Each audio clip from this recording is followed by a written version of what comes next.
In the midst of heated racial tension mounting in the United States during the 1960s, Olympic sprinters John Carlos and Tommy Smith took a stand. Following their respective third place and first place finishes in the 200-meter race at the 1968 Olympic Games, they showed us an image of defiance and pride. With the national anthem playing in the background, Smith and Carlos raised opposite fists covered by black gloves to salute black power. At the time, however, with activists such as Malcolm X, Martin Luther King Jr., the Black Panthers, as well as many other groups taking place in demonstrations for equality during the 60s, this act by two Olympians could never shock the public. Or could it? Surely this demonstration could never compare to the many marches, sit-ins, and other activist movements, with people such as Malcolm X and Martin Luther King Jr. already using multiple tactics to achieve equality. Two men in USA warm-ups with single black gloves on their hands would never be remembered, would they? With their heads facing down at the ground, full of pride, medals around their necks, shining bright in the Mexico City Stadium lights, arms stretched to the sky, glove-covered fists clenched as tight as possible, an attempt toward equality was taken for a country that was desperate in need.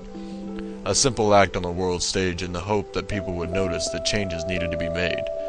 Things, however, did not always turn out as glamorously as one may have hoped. The two African-American medal-winning sprinters would be immediately suspended from the United States team and sent home from the Games. How quickly achievements can be forgotten. However, being suspended may have been the least of their worries. The two men who sported the black gloves made famous by the Black Panthers would return home to an overwhelmingly negative response. Although many praised them for the demonstration, Smith and Carlos would be flooded with hate mail, death threats, and fear for the years that immediately followed. The men would have trouble living any kind of a normal life, let alone the type that they felt they were fighting for.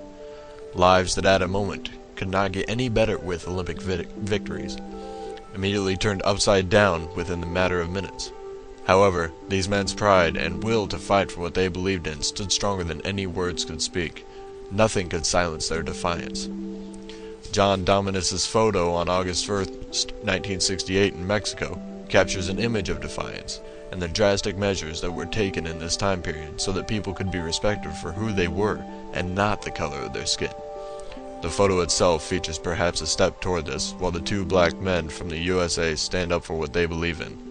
The white second-place sprinter from Australia wears an OHPR badge in support of what Carlos and Smith are fighting for. If only it had been that easy for people to realize back home. The image is now historic and recognized by most. People look at it now in the way they were meant to over 40 years ago.